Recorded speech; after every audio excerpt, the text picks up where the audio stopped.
Hello my YouTube family, कैसे हो आप सभी। मैं भी अच्छी हूँ। बाहर गए थे अभी और आंशु ना अभी नीचे खेलने गया, तब तक मैंने सोचा कि आपके साथ में स्टोरी शेयर कर दूँ।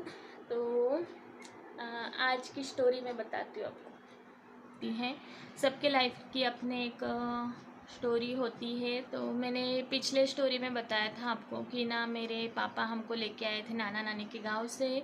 उसके बाद में क्या हुआ, तो मेरे पापा लेके आ गए थे हमको नाना नानी के गांव से।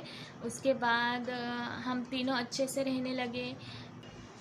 मेरे चाचा लोग को क्या हो गया पता नहीं, वो हमेशा ना शादी की बात करते थे हमारे, और हमारी बहुत कम एज थी और मेरे पापा ना नहीं करना चाहते थे हमारी शादी बहुत जल्दी, क्योंकि ना हमारी एज बहुत कम थी इसलिए। और हमारी एज बहुत कम थी इसलिए ना मेरे पापा हमारी शादी नहीं करना चाहते थे। और मेरे चाचा चाची को पता नहीं किस बात का बुरा लग रहा था। हम आए तो बहुत ही मतलब वो बहुत ही हमसे नफ़रत करते थे।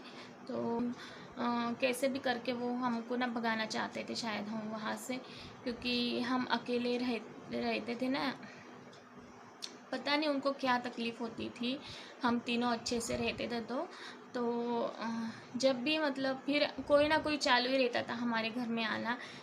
कभी पापा को बोलते, कभी हमको डांटते। कभी उन्होंने ऐसे प्यार से कभी हमको समझाया नहीं ना कभी मोटिवेट किया, और ना ही अच्छे से सपोर्ट तो दूर की बात, हमेशा वो हमको ना बुरा ही बोलते थे। काम करो, ऐसा करो, हमारे घर पे आओ, बस तुम लोग कैसे भी करके ना पापा को छोड़ो और हमारे घर पे आओ, ताकि हम उनके सारे घर काम करें और उनके गुलाम की तरह बन के रहें पूरी लाइफ। इसलिए ना वो चाहते थे कि जहाँ वो चाहेंगे वही शादी करेंगे, वही शादी करनी पड़ेगी हमें। तो मेरे पापा को बहुत बुरा लगता था। मैं ये नहीं कहती कि मेरे सभी चाचा बुरे थे, बस मेरे 4 चाचा हैं, उसमें से मेरे 3 नंबर के चाचा हैं बहुत अच्छे, बहुत ही अच्छे थे मेरे पापा की जैसे उन्होंने हमें प्यार दिया। और वो चाची भी बहुत अच्छे थे। सबसे मतलब जो अच्छा सोचते थे ना वही चाचा चाची थे हमारे। तो मुझे कभी उन्होंने मतलब डांटा नहीं, हमेशा उन्होंने ना हमको प्यार ही दिया था। मतलब वो सेम मेरे पापा की तरह ही है। बाकी किसी को पड़ी नहीं थी हमारी। तो वो दिखावे के लिए करते थे, जो भी करते थे ना समाज की नज़रों में बस अच्छा बन के रहे बस।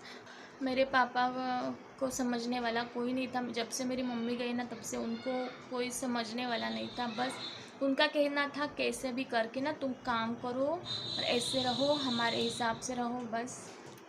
वो बहुत ही ज़्यादा मतलब लिमिट से बाहर बोल देते थे मेरे पापा को।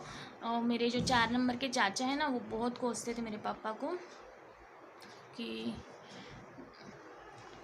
तो वो बस है ना उनका स्वार्थ देखते थे हर बात में। वो हमेशा कोसते थे मेरे पापा को। और वो चाची भी हमेशा मेरी बहन को भड़काती थी कि पापा को ऐसा बोल कि ना पापा से बस पैसे मांगना तुम कैसे भी करके, बाकी पापा हाथ से खाना बनाए कुछ भी करे उससे फ़र्क नहीं पड़ता। तो मेरे 4 नंबर के चाचा थे ना वो मेरे पापा को बहुत कोसते थे। हमेशा उनको ताने मारना और हमेशा गलत बोलते थे। और हमको भी ना वो उनके हिसाब से चलो, बस उनका यही कहना था कैसे भी करके हमारे हिसाब से चलो और हमारा कहना मानो बस। उनका वो हमें इतना भड़काते थे।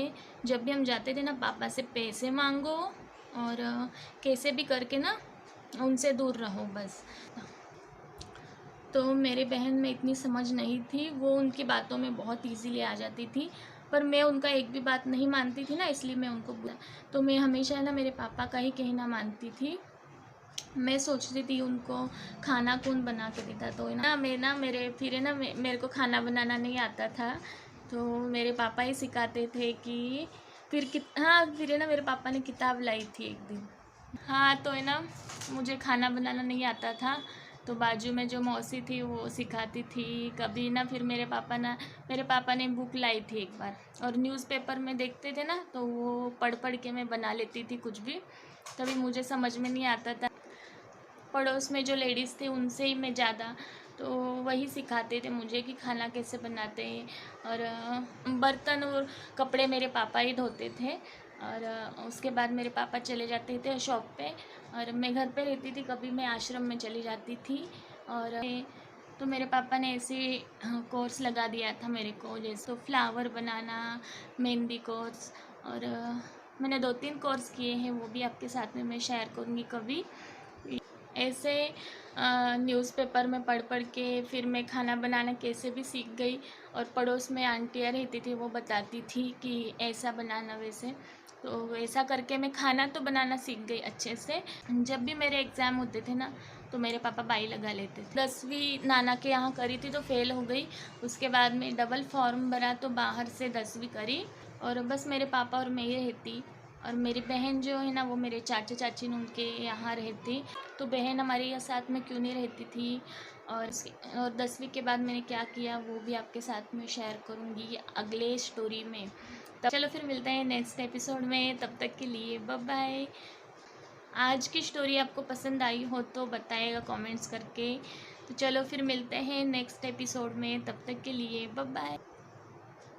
तो एक बात कहना चाहती हूँ मैं कि मुझे इतना ज़रूरी क्यों लगता है स्टोरीज़ वगैरह डालना, क्योंकि हर लोग डालते हैं ना स्टोरीज़ ऐसे अपनी लाइफ की। सबके लाइफ की एक अलग स्टोरी होती है। मैं भी चाहती हूँ कि हमारी स्टोरी सबके सामने आए। तो कि मुझे किसी के भावनाओं को दुख पहुँचाने का कोई मकसद नहीं है। ये बात नोटिस करिएगा आप लोग जो भी देख रहे हैं। और हाँ, एक बात तो हर एक किसी का ह्यूमन राइट होता है अपनी बात रखने का, तो वही मैं कर रही हूँ। और इसमें गलत बात कुछ भी नहीं है। मुझे ऐसा लगता है कि इसमें कोई गलत बात नहीं है आती है। इसलिए दिन में क्या कूलर की आवाज़ रहती है, इस वजह से मैं ये वीडियो शूट नहीं कर पाती हूँ। और हो सके तो एक आध ब्लॉग भी मैं डाल दिया करूँगी बीच बीच में, पर मेरी स्टोरी रेगुलर आएंगी अभी, आप देखिएगा। चलो फिर मिलती हूँ नेक्स्ट ब्लॉग में, तब तक के लिए बाय बाय। अपना ध्यान रखिएगा, सेफ रहिएगा। गर्मी बहुत पड़ रही है, अपना ध्यान रखिएगा।